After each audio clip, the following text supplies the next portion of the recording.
L'importance, je pense, de notre voyage, c'est vraiment de comprendre comment est-ce que d'un pays à l'autre, on a été face à des problématiques. Et ce qui serait intéressant de voir justement, c'est d'une part de comprendre ce qui a motivé ces gens pour entrer en résistance.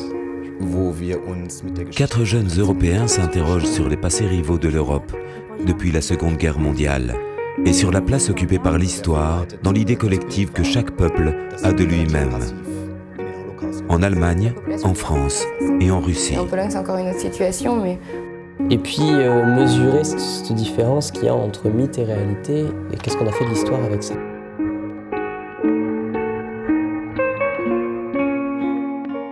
Ich bin. Die Vervollständigung dieses Satzes ist jeden Tag ein neues Abenteuer. Identität ist Bewegung. Das Ich bin ist einen Augenblick später schon ein Ich war und bewegt sich zu auf das Ich werde sein. Vergangenheit, Gegenwart, Zukunft. Organisch miteinander verbunden. Für mich als Deutscher spielt dabei die Geschichte des Dritten Reiches eine herausgehobene Rolle. Geschichte prägt.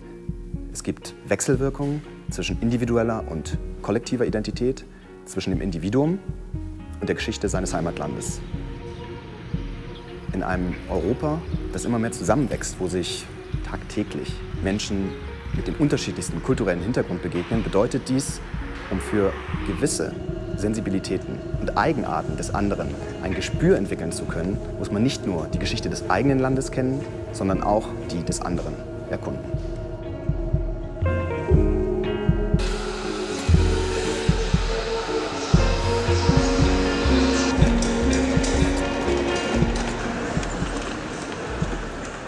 « 1942, toute l'Europe est en guerre.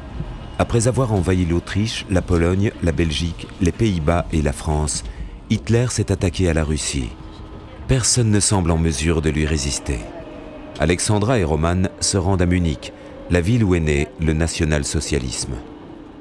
Das war eine Zeit, die eigentlich, wenn ich daran zurückdenke, aufregend war. Es war eine tolle Zeit. Es war eine tolle Zeit, dass wir gegen diesen riesen Machtapparat, die Truppen standen 50 Kilometer von Moskau. Europa konnte keinen Pieps mehr machen. Die Deutschen waren da, die deutsche Armee war da. Wir waren wer.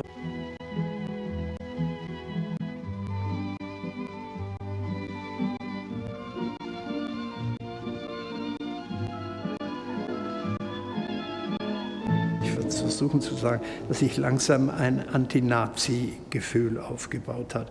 Ebenso ein antisowjetisches Kommunistengefühl. Die beiden gingen mir nicht persönlich ein und wurden immer verdächtiger, was da alles lief. Und Hitlerjugend war für mich, das kann ich einfach schlicht sagen, das Langweiligste, das Langweiligste, was ich in meinem Leben mitgemacht habe. Es war einfach blöd. Es war restlos blöd. Marschieren und herumstehen, ich sage es noch einmal, auf den nächsten Führer warten, der nach 2 Stunden kam. Wir standen immer noch am Münsterplatz. Können Sie sich das vorstellen, dass das einen jungen Menschen, der daheim Bücher hat, der liest, der diskutieren will, der auch Fußball spielen will mit seinem Paddelboot, aber das war doch einfach, diese Leute waren Idioten. Die konnten mit jemandem, der geistig ein bisschen was drauf hat, nichts anfangen. Ich weiß gar nicht, wie dieser Adolf die Deutschen gesehen hat. On ne peut pas s'imaginer à quel point il faut tromper un peuple pour le gouverner. Adolf Hitler. Le nazisme a très bien compris que pour asseoir son succès, il lui fallait avoir prise sur la jeunesse allemande. D'où le caractère stupéfiant, surtout pour l'Europe de la fin du XXe siècle, de cette jeunesse adhérant massivement à un ordre politique extrêmement contraignant, extrêmement conservateur, extrêmement rigide. Alors comment l'expliquer? La première façon, c'est de voir à quel point l'Allemagne, et notamment la jeunesse allemande, sort littéralement défaite de la défaite de 18 et est immédiatement confrontée à des questions lourdes, chômage, pauvreté, sentiment d'humiliation nationale, angoisse quant au sens de l'existence. Alors pourquoi je dis ça? Parce que le deuxième facteur qui concerne autant la jeunesse, c'est que tous les régimes totalitaires reposent sur l'idée qu'ils sont capables d'offrir à une population la clé de sa délivrance.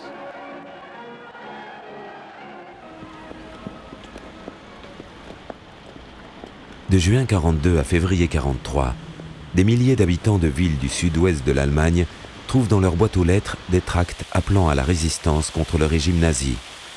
Ce sont les tracts de la Rose Blanche, Die Weiße Rose, un réseau de résistance pacifique né dans l'université de Munich sous l'impulsion d'étudiants. Hans et Sophie Scholl en sont les figures de proue. Nous avons grandi dans un état où toute expression de ses opinions personnelles était impossible. On a essayé, dans ces années si importantes pour notre formation, de nous ôter toute personnalité, de nous troubler, de nous empoisonner. Par le choix du Führer, des hommes sont devenus des criminels sans Dieu, sans honte, sans conscience. Au début, les deux, Hans et Sophie Scholl, ils font partie aussi des organisations des nazis. Ils y prennent des positions importantes. Sophie Scholl dans le Bund Deutscher Mädchen, l'association des jeunes femmes, et Hans Scholl dans le Hitlerjugend. En juillet 42, Hans Scholl et plusieurs étudiants de la Rose Blanche sont envoyés sur le front russe. La défaite de la 6e armée allemande à Stalingrad, la première de la guerre, et les atrocités rencontrées là-bas vont constituer un tournant décisif pour Hans et ses amis. De retour à Munich, ils écrivent « Hitler ne pourra pas gagner la guerre, il ne pourra que la prolonger. Décidez-vous avant qu'il ne soit trop tard. » Ils redoublent d'activité et d'ardeur. Par leur tract, ils appellent les Allemands à une résistance passive. Also Hans hat das Flugblatt Nummer 5 gebracht und da sagen wir, da kommt, glaube ich, auch der Begriff Vereintes Europa vor. Das ist eine ganz unglaubliche Sache, die noch nicht so wahrgenommen wird, dass wir einen Aspekt haben, der heute Realität ist. Wir kleine Jungs da vom Gymnasium.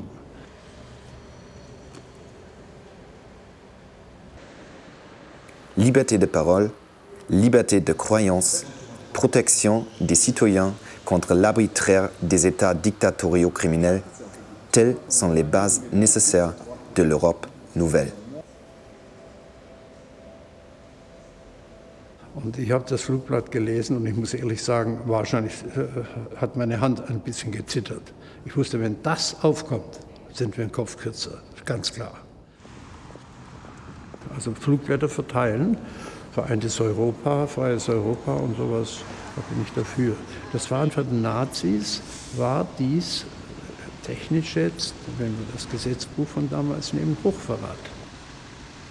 Das haben wir im Wesentlichen auf der Orgel der Martin-Luther-Kirche gemacht. Da hatten wir keine Angst, dass wir da kontrolliert werden und sowas. Außerdem waren wir junge Deutsche. Wir waren von vornherein nicht im Verdacht. Die glaubten ihren eigenen Propagandasenf. Die stehen geschlossen hinter dem Führer. Ist das klar?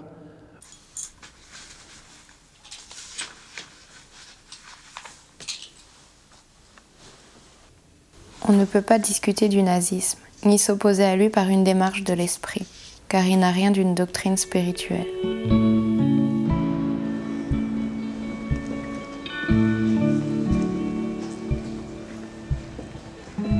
Alors, dans le cas de Hans et Sophie Scholl, voir deux jeunes déchantés par rapport à ce qu'ils ont cru quelques années plus tôt, prendre conscience de ce qui était en train de se jouer devant eux, et se retourner littéralement, c'est-à-dire modifier leur conscience, voir cela, c'est très impressionnant, évidemment.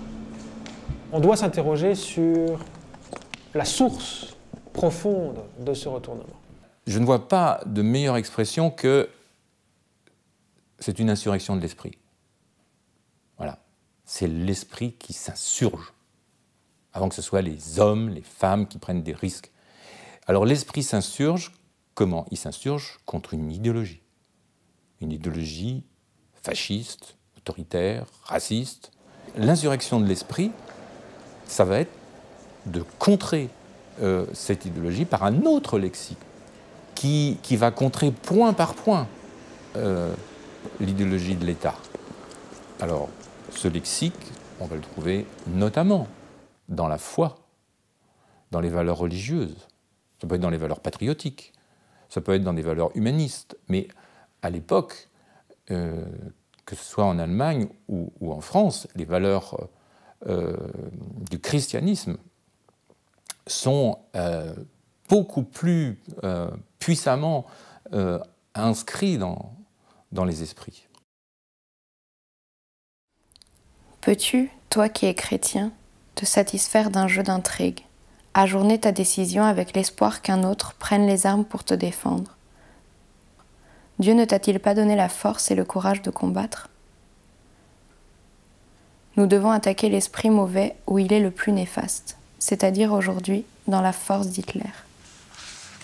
Parfois, on a le sentiment de dire, oui, mais où était Dieu durant le temps du nazisme? La question n'est pas de savoir où était Dieu, mais plutôt de la transformer en se posant la question de nous dire, mais où étions-nous durant cette période-là? Et si l'on veut comprendre comment ce qui se vit, eh bien, je voudrais reprendre cette prière de Etty Hillesum, cette jeune femme juive qui mourra dans un camp de concentration en 1943. Etty Hillesum dit ceci: « Dieu, toi, tu ne peux pas changer les choses, mais tu as besoin de nous pour que les choses changent. » Et ça, je crois que c'est une phrase qui est une puissance, non seulement théologique, philosophique, mais anthropologique. C'est de dire qu'aujourd'hui, si nous voulons que les choses changent, et si nous devons à notre tour lutter contre le mal, eh bien, il y va de notre propre responsabilité. Dieu a besoin de ses créatures pour combattre le mal.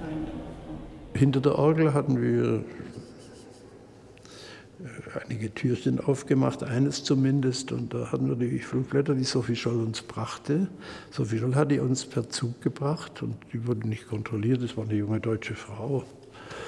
Da war die Gestapo, Frauen waren das sowieso nicht politisch. Das hat der Führer ja sogar gesagt. Die Männer machen Geschichte, hieß der Film, der überall lief. Frauen doch nicht.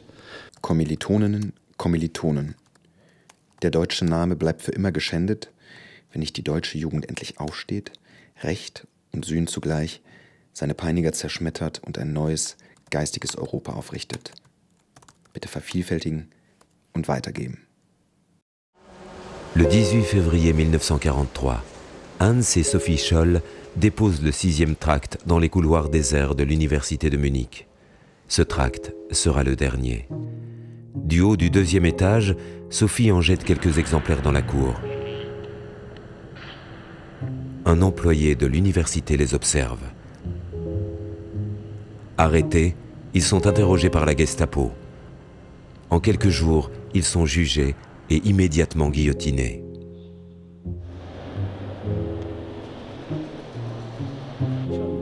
Leur 6e tract parviendra plus tard en Angleterre. Les avions alliés en largueront des centaines de milliers de copies au-dessus des villes allemandes. Sans tuer personne, mais avec les armes de l'esprit, les étudiants de la Rose Blanche ont montré le chemin. Mais qu'en est-il des millions d'autres citoyens allemands?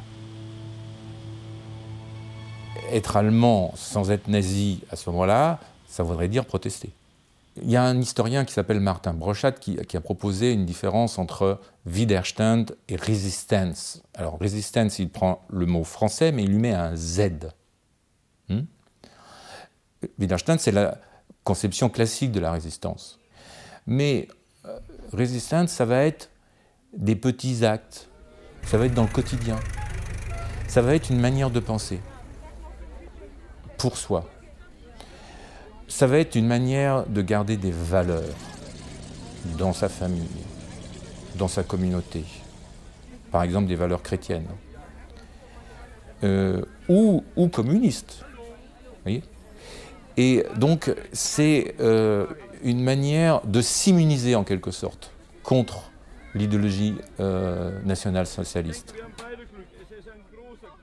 Par exemple, les régions de Westphalie, ou de Bavière, plus catholiques, ont tenu beaucoup mieux contre l'idéologie nationale-socialiste.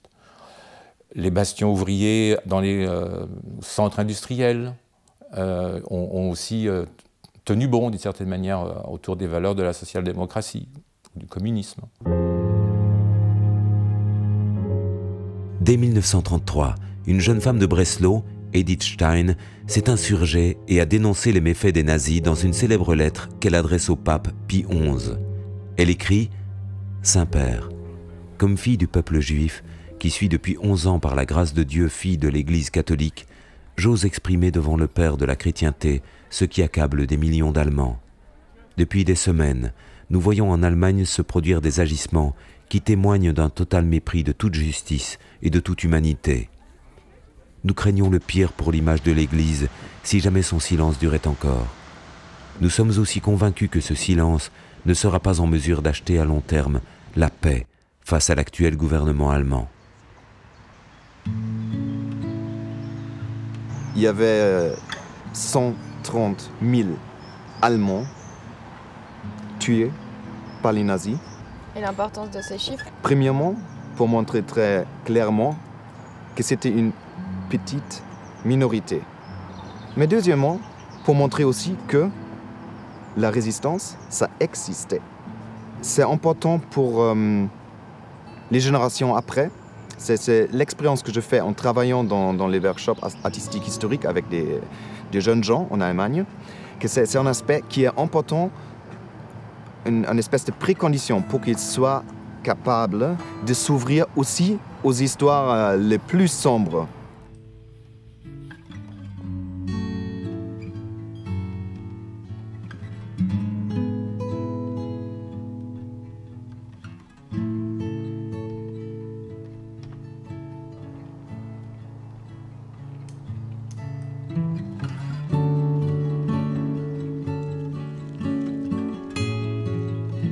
Das war eine unglaubliche Sache.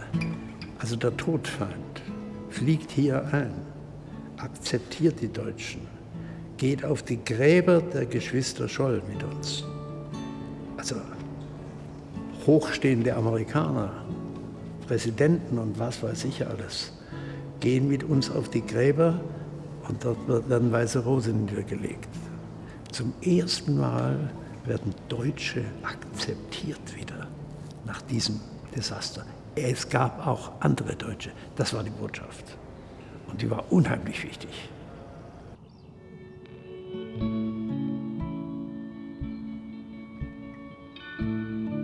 Ich trug an einem sonnigen Tag ein Kind in einem langen weißen Kleid zur Taufe. Der Weg zur Kirche führte einen steilen Berg hinauf. Aber fest und sicher trug ich das Kind in meinen Armen. Da plötzlich war vor mir eine Gletscherspalte. Ich hatte gerade noch so viel Zeit, das Kind sicher auf der anderen Seite niederzulegen, dann stürzte ich in die Tiefe. Das Kind ist unsere Idee. Sie wird sich trotz aller Hindernisse durchsetzen. Wir durften Wegbereiter sein, müssen aber zuvor für sie sterben.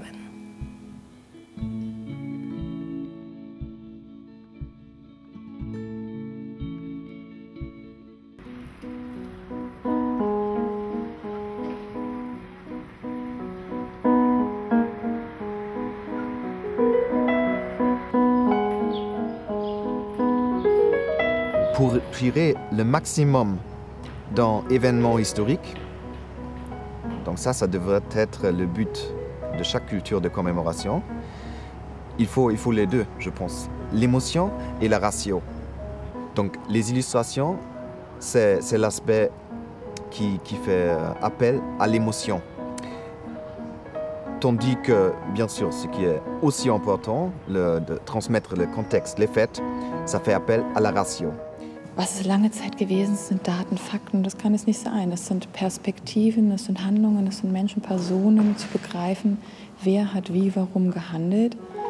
Und das hat natürlich dann auch verschiedene Dimensionen. Es hat eine analytisch-intellektuelle, aber das ist nur der eine Teil. Und der andere Zugang, der ganz wichtig ist, auch um Schüler überhaupt zu begeistern oder zu erreichen, anzusprechen, ist eben auch ein emotionaler Aspekt, der bei den Schülern, bei ihren eigenen Erfahrungen ansieht. setzt. Und diesen Brückenschlag zu erreichen, dadurch, dass man sich mit einer Biografie von einer faszinierenden Persönlichkeit auseinandersetzt, mit Gedanken, die wiederum nachvollziehbar sind für Schüler. Le devoir de mémoire est souvent constitutif d'une identité nationale. Une nation se reconnaît dans de grands moments mémoriels. On fait mémoire, mémoire de la guerre, mémoire de la Révolution, mémoire de l'indépendance, etc., etc. Mais le devoir de mémoire, c'est également une mémoire qui est réappropriée par l'État, c'est-à-dire par un appareil d'État qui donc a tous les moyens pour organiser, structurer et parfois imposer une mémoire particulière. Et du même coup, ce devoir de mémoire a toujours partie liée avec l'intérêt national, voire même la stratégie de l'État vis-à-vis de la politique extérieure, vis-à-vis des membres de son propre pays, etc. Hein. Le problème de cette mémoire, c'est qu'elle est figée, c'est qu'elle nie la pluralité des mémoires, la pluralité de ce qu'on appelle les acteurs de la mémoire, les victimes directes ou indirectes, traumatisées de différentes manières par tel ou tel événement, comme une guerre ou un massacre ou une extermination, mais ça peut être aussi une mémoire plus heureuse, une mémoire, par exemple la mémoire d'une indépendance, d'une victoire.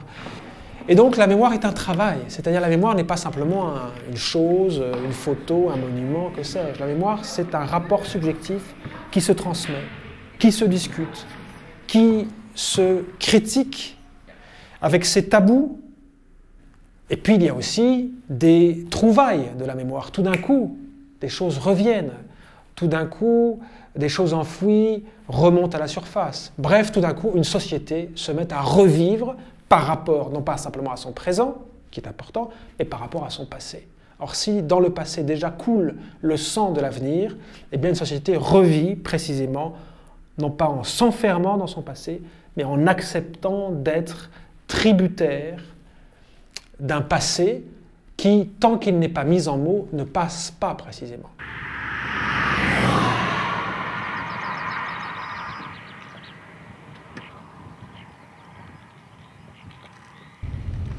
Si le travail de mémoire s'effectue en Allemagne, qu'en est-il dans d'autres pays européens?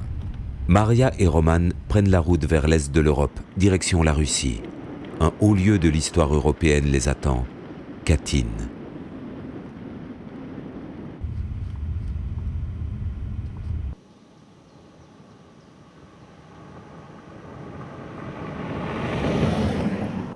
Katyn est un mot générique. Un peu comme Auschwitz pour l'Holocauste des Juifs, et bien pour tout le massacre, tout le crime contre l'humanité commis à l'encontre des combattants polonais, de la résistance polonaise, des familles des combattants et des résistants polonais. Obecny cmentarz ma formę kurhanu otoczonego murem. Jest to symbol granicy między światem zewnętrznym a ziemią uświęconą krwią ofiar. Na murze są żeliwne epitafia ofiar zbrodni. To wszystko nie występuje ponad ziemię, symbolizując ponad półwiekową ciszę w ujawnieniu miejsca zbrodni. W założeniu oprawców Las Katyński miał być tylko miejscem ukrycia zwłok ofiar. Dokonano tutaj egzekucji ludzi niewinnych.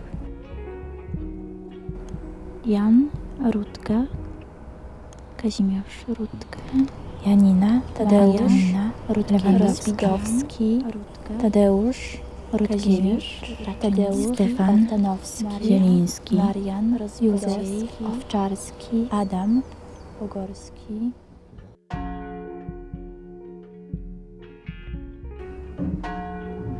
Dzwon pod poziomem ziemi. Jego stłumiony dźwięk bijącego serca symbolizuje prawdę niemożliwą do ukrycia, nawet pod poziomem ziemi. Katyn trouve son origine dans le pacte Ribbentrop-Molotov, signé en 1939, qui officialise le traité de non-agression entre l'URSS de Staline et l'Allemagne nazie d'Hitler. Ce pacte, cache cependant des clauses secrètes. Comment en arrive-t-on à Katyn? C'est étroitement lié au pacte Ribbentrop-Molotov qui, contrairement à la propagande soviétique de l'époque, est un pacte d'agression.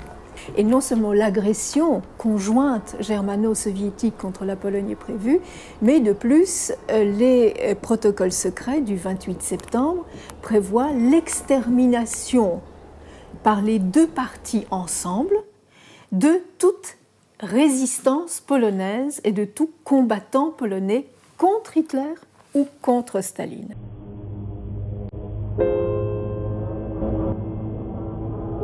Une semaine après la signature du pacte, Hitler attaque la Pologne à l'ouest. 17 jours plus tard, Staline envahit lui aussi la Pologne par l'est. Toute l'élite militaire et civile polonaise est arrêtée par les soviétiques et sera envoyée dans des camps de concentration. Le 5 mars 1940, Staline et les membres du Politburo signent l'ordre d'exécution de 25 000 d'entre eux. Pourquoi Staline condamne-t-il à mort des officiers polonais? Il les condamne pour qu'ils ne combattent pas Hitler. Été 1941, renversement d'alliance. Hitler attaque la Russie. Dans une forêt de la région de Katyn, les troupes allemandes mettent au jour des charniers de milliers d'officiers polonais abattus d'une balle dans la nuque. Crime soviétique, proclame Goebbels. Propagande nazie, répondent les soviétiques. La situation restera controversée sans que la vérité soit reconnue officiellement. Après la fin de la guerre, les soviétiques déclareront interdite la zone de Katyn et refuseront toute enquête internationale. Les soviétiques, Staline, accusent les Allemands et il donne une définition du crime de Katyn. Crime de guerre, crime contre l'humanité et génocide. Donc en fait, à Nuremberg, puisque les Allemands ont été officiellement innocentés du crime de Katyn, il ne reste qu'un seul coupable possible. Il faudra attendre 1990 pour qu'un dirigeant de l'Union soviétique, Mikhail Gorbatchev, reconnaisse pour la première fois la responsabilité de la police secrète de Staline dans ce crime. Il semble donc que la vérité est connue, que tout est clair maintenant, mais pas du tout. On assiste à une sorte de reculade du pouvoir russe, non plus soviétique, mais russe à Moscou, en disant qu'il ne tolérerait pas que l'on parle de crimes contre l'humanité concernant Katyn. Et là vient la question, pourquoi? Chaque partie contractante de l'ONU peut toujours, jusqu'aujourd'hui et dans l'avenir, demander que l'Union soviétique soit jugée pour le crime de Katyn. C'est horriblement dérangeant. Nawet jeśli historia jest okrutna, chcę o niej mówić. Drzewo bez korzeni umiera, a ja chcę budować przyszłość. Dlatego muszę dbać o wszystkie korzenie, nawet te chore, by ukoić ból i by móc budować przyszłość razem wspólnie. Le grand dissident Vladimir Bukovski a déclaré que sans un procès public international des crimes soviétiques, notamment à Katyn, l'Europe ne trouverait pas le repos.